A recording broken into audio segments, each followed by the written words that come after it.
Welcome to recipe of the week.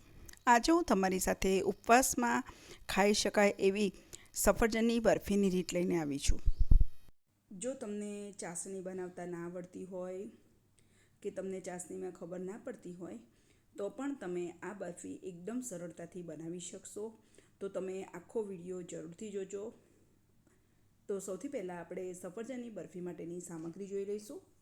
તો મેં 300 ગ્રામ જેટલા સફરજન લઈ લીધા છે. ને સફરજન મીઠા હોય એ રીતના જ લેવાના, ખટાશવાળા બહુ નહીં લેવાના. હવે એક પેકેટ મેં મિલ્ક પાવડરનું લીધું છે, જે 10 રૂપિયાવાળું આવે છે. એ 50 ml જેટલું મેં ઠંડુ દૂધ લઈ લીધું છે. 50 ગ્રામ શેકેલા સિંગને આ રીતે ફોતરા ઉડાડીને લઈ લીધું છે. 50 ગ્રામ જેટલું કોપરાનું છીણ લઈ લીધું છે. 50 ગ્રામ જેટલી ખાંડ લઈ લીધી છે. અને 2 ઇલાયચીનો મેં આ રીતે પાવડર કરી દીધો છે. 1 ટેબલસ્પૂન જેટલું ઘી લીધું છે. એકદમ ઓછા ઘીમાં એકદમ સરસ મીઠાઈ બનીને તૈયાર થઈ જશે.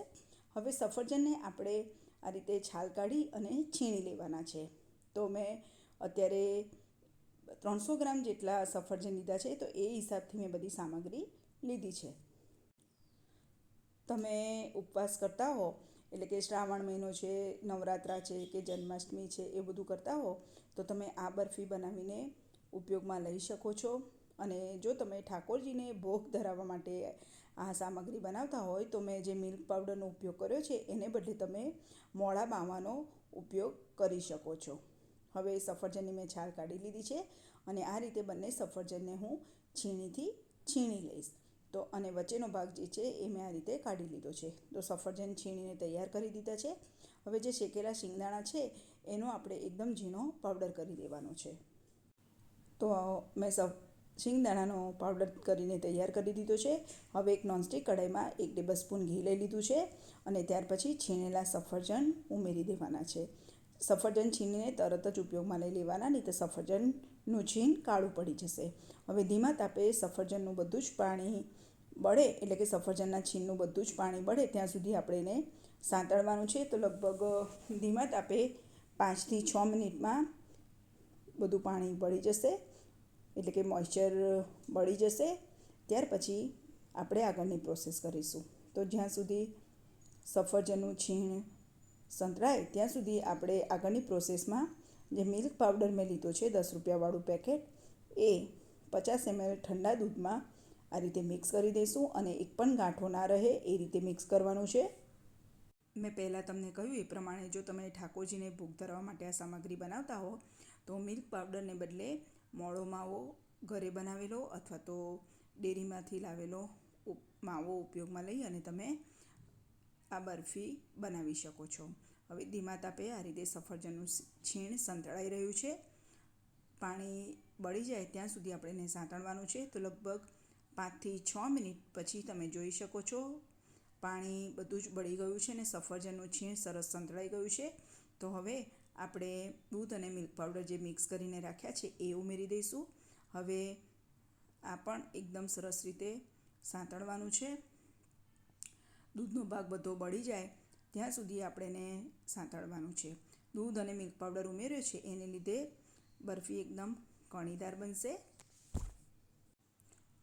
આ બરફી બનતા પણ વાર નથી લાગતી અને તમને ચાસણી બનાવવામાં ખબર ના પડતી હોય તો પણ તમે સરળતાથી આ બરફી ઘરે બનાવી શકો છો.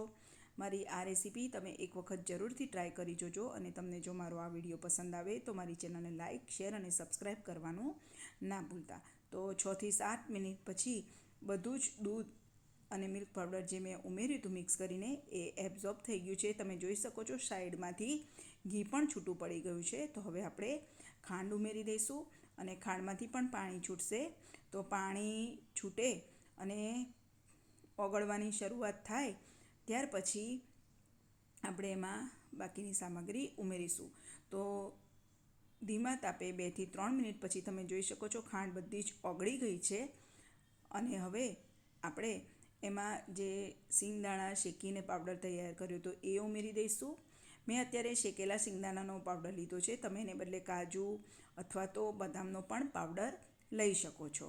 હવે એ પણ મેં સરસ રીતે મિક્સ કરી દીધું છે. હવે ઇલાયચીનો પાવડર ઉમેરી દઈશું, એ પણ મિક્સ કરી દઈશું અને ત્યાર પછી કોપરાનું છીણ ઉમેરી દઈશું. એ પણ સરસ રીતે મિક્સ કરી દેવાનું છે. તો આ બરફી બનતા વાર પણ નથી લાગતી અને ટેસ્ટી પણ બને છે. તો તમે એક વખત આ રેસીપી જરૂરથી ટ્રાય કરજો. હવે બધું જ મિક્સ કરી દેવાનું છે અને આ રીતે એકદમ સરસ લચકા પડતું આ રીતે એકદમ સરળતાથી તમે એને ફેરવી શકો એ રીતે તૈયાર થાય પછી ગેસની ફ્લેમ બંધ કરી દેવાનું છે. તો બરફી બનીને તૈયાર થઈ ગઈ છે. હવે ગેસની ફ્લેમ મેં બંધ કરી દીધી છે. આ રીતે એક એલ્યુમિનિયમનું ટીન લઈ લીધું છે અને એમાં આ રીતે મેં બટર પેપર મૂકી દીધું છે. તમે થાળીમાં પણ એને ડાયરેક્ટ ઘી લગાવીને ઠારી શકો છો. અને હવે આપણે તૈયાર કરેલી સફરજનની બરફી આ રીતે ઉમેરી દેવાની છે. જોઈને જ મોંમાં પાણી આવી જાય એવી આ બરફી બની છે. આ રીતે સરસ રીતે પાથરી દેવાની છે અને ઉપર આપણે બદામની કતરણ આ રીતે ભભરાવી દઈશું અને ફરીથી સહેજ પ્રેસ કરી દઈશું આ રીતે. અને 1 કલાક સુધી આપણે એને ઠરવા દેવાની છે. તમારે ઉતાવળ હોય તો તમે આ ટીન ફ્રીઝમાં મૂકીને પણ ઉપયોગમાં લઈ શકો છો. અને 1 કલાક પછી તમે જોઈ શકો છો બરફી સરસ ઠરી ગઈ છે. તો હવે આપણે બટર પેપર સાથે જ એક પ્લેટમાં કાઢી લઈશું અને ત્યાર પછી એના ટુકડા કરી દેવાના છે. તો આ રીતે એકદમ ઠરી ગઈ છે. હવે એના ટુકડા કરી દઈશું. આ બરફી બનાવીને ફ્રીઝમાં જ રાખવી પડે છે. તો તમે જરૂરથી ટ્રાય કરજો આ સફરજનની બરફી. અને તમને મારી આ રેસીપી કેવી લાગી એ કમેન્ટ બોક્સમાં જરૂરથી જણાવજો. તો સફરજનની બરફી બનીને તૈયાર છે. તો ઠાકોરજીને ભોગ ધરાવવા માટે પણ તમે ઉપયોગમાં લઈ શકો અને ઉપવાસમાં પણ ખાઈ શકો.